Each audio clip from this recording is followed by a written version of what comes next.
Assalamualaikum warahmatullahi wabarakatuh. Perkenalkan, saya Syahrian Al-Azhar dengan NIM 13022234041.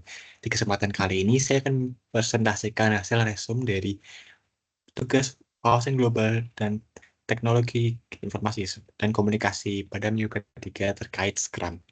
Mungkin teman-teman dari ranah IT sudah familiar dengan Scrum, yaitu salah satu framework dari model Agile, yang dimana Scrum ini mengedepankan fleksibilitas dan kemudahan pada iterasi pembuatan suatu software. Jadi karena teman-teman IT kemungkinan besar sudah pada tahu tentang terkait Scrum, jadi maka dari itu yang merupakan model dari Agile itu juga populer. Sebenarnya apa sih alasan utama mengapa model Agile ini semakin populer? Salah satunya itu framework Scrum. Nah, jadi Agile semakin populer karena pendekatannya fleksibel, memungkinkan tim untuk beradaptasi dengan cepat terhadap perubahan kebutuhan dan lingkungan proyek. Metode ini juga mendorong kolaborasi yang lebih baik antara tim dan membangun kepentingan atau biasa dibilang yaitu stakeholder, serta meningkatkan produktivitas dan kualitas produk, lalu iterasi dan user feedback yang secara terus-menerus. Jadi si stakeholder ini bisa ikut serta dalam mengembangkan suatu software sehingga setiap iterasinya kita bisa melakukan validasi kepada stakeholder apakah sudah sesuai dengan kebutuhannya atau sesuai dengan spesifikasi yang diinginkan. Kemudian terkait persiapan pada traditional project management dengan pendekatan Big Bang. Jadi selain dengan pendekatan metode Agile, ada juga pendekatan dengan metode Big Bang, yang dimana terdapat tiga hal yang perlu dipersiapkan. Yang pertama ada predict market needs for the next year. Yang kedua ada finalize all requirement. Dan yang terakhir atau yang ketiga adalah sign off all requirement. Untuk yang pertama sendiri, predict market needs for the next year, di tahap ini tim manajemen mencoba memprediksi kebutuhan pasar berdasarkan tren dan data yang ada untuk mempersiapkan produk atau layanan yang relevan. Semua keputusan strategis diambil dengan asumsi bahwa kondisi pasar akan tetap sesuai dengan prediksi sebut sepanjang tahun. Jadi di sini kita bisa mencari tahu apa sih kebutuhan pasar, kita bisa mengeksplorasi terlebih dahulu, kemudian menggali atau melihat dunia pasar secara langsung, dan kemudian kita menganalisisnya sehingga kita dapat memprediksi tren pasar tersebut. Jadi prediksi tersebut menjadi spesifikasi atau kebutuhan dari suatu software itu sendiri. Yang kedua, finalize all requirement. Jadi setelah melakukan prediksi tren pasar, kita bisa melakukan finalisasi kebutuhan-kebutuhan berdasarkan prediksi tersebut. Jadi semua persyaratan proyek dirinci dan dirumuskan dengan detail tanpa adanya rencana perubahan di masa yang akan datang. Tujuannya adalah untuk menghindari revisi besar selama pengembangan, sehingga setiap anggota tim memiliki pemahaman yang jelas tentang apa yang harus dicapai. Untuk menghindari revisi yang besar itu disebab dampaknya adalah jika kita merevisi pada bagian akhir atau ketika software itu sudah selesai, maka biaya yang akan dikeluarkan cukup besar.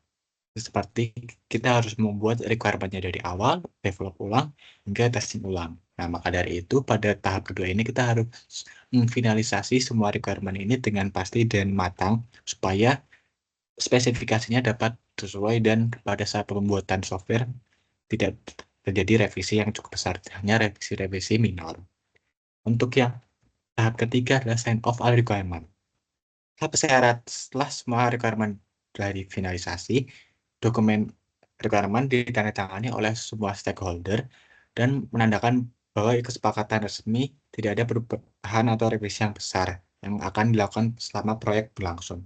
Tapi ini mengunci visi proyek dan menjadi acuan tunggal untuk keseluruhan development hingga masa deployment. Jadi di sini kita sangat-sangat memastikan untuk seluruh stakeholder, baik itu stakeholder atau pengembang, kita menandatanganinya dan sepakat tidak ada perubahan yang besar atau revisi yang besar pada masa yang mendatang untuk menghindari pemegakan biaya akibat revisi. Jadi mungkin untuk revisi-revisi minor atau revisi-revisi kecil itu masih bisa ditolerir asalkan itu sesuai dokumentasi yang telah ditandatangani.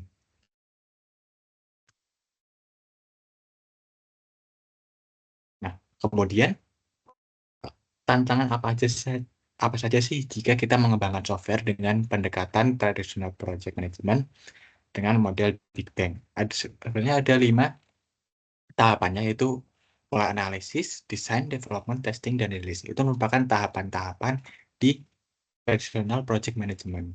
Lalu apa aja tantangannya setiap step-stepnya? Jadi untuk tantangan di step pertama untuk analisis yaitu memastikan bahwa semua kebutuhan telah diprediksi dengan akurat sejak awal.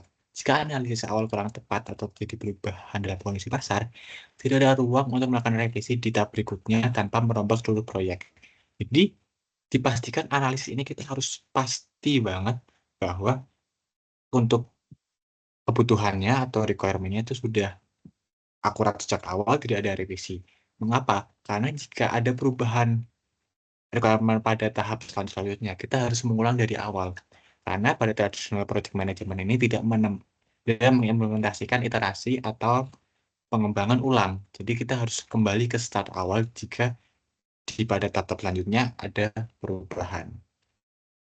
Tantangan untuk tahap yang kedua, yaitu tahap desain, adalah desain sistem atau produk seringkali dilakukan tanpa cukup iterasi dan feedback.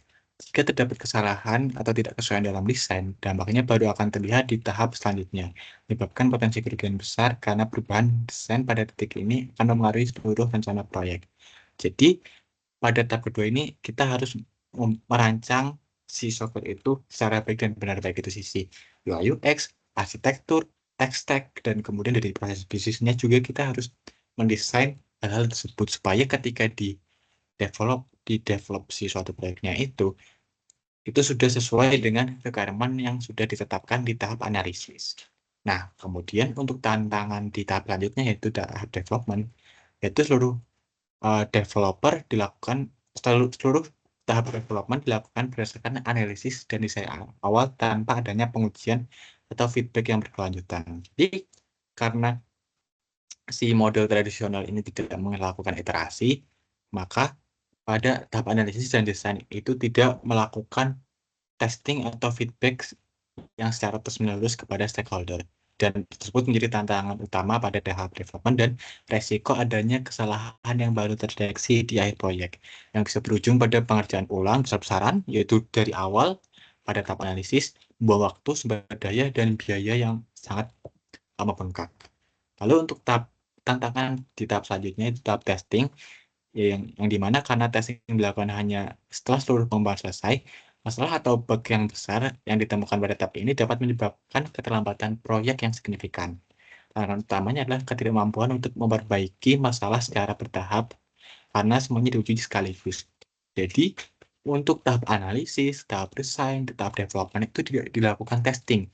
Testing hanya dilakukan ketika 3 tahap itu sudah selesai. Nah, itu adalah satu kelemahan terbesar di tradisional project management yang dimana kita dapat mengetahui kesalahannya pada tahap testing.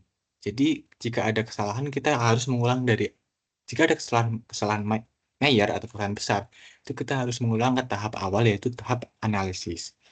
Nah, setelah tahap testing selesai, kita akan masuk ke tahap rilis, yaitu tahap terakhir, yang dimana tantangannya adalah si rilis ini dilakukan secara besar-besaran tanpa iterasi. Jika terjadi kesalahan atau kegagalan, tidak ada rilis yang bertahap untuk mitigasi risiko yang dapat menyebabkan produk gagal di pasar atau memerlukan perubahan signifikan pasar rilis yang mahal dan memakan waktu. Karena sudah disebarkan ke pasar, jika ada kesalahan mayor, maka kita harus mengulangnya lagi dari awal dan merilisnya kembali di tahap kelima ini, sehingga biayanya cukup mahal. Maka dari itu, model tradisional project management ini sudah ditinggalkan dan sebagian besar development sudah mengikuti tren yang model yang cukup populer yaitu Agile. Salah satu framework yang terkenal adalah Scrum.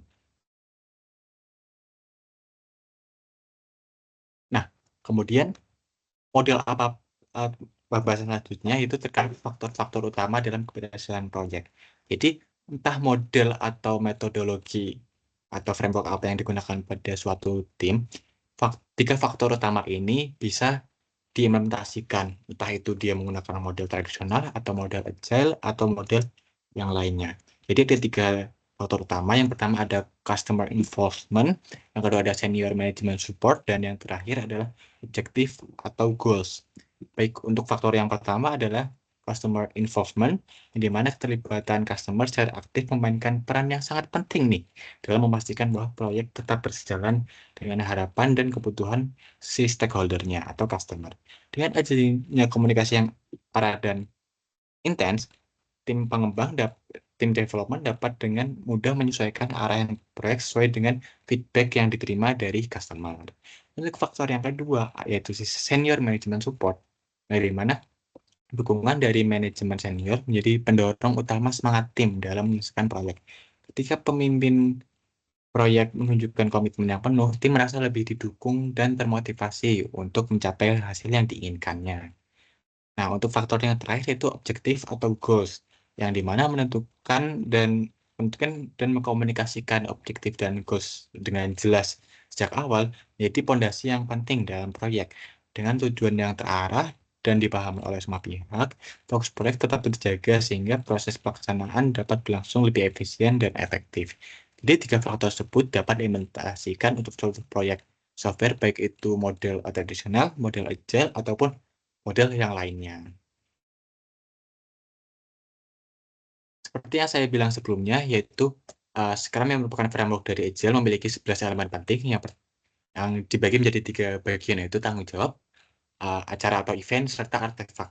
Pada tanggung jawab memiliki 3 elemen utama, yaitu Project Owner, Scrum Master, dan Developer.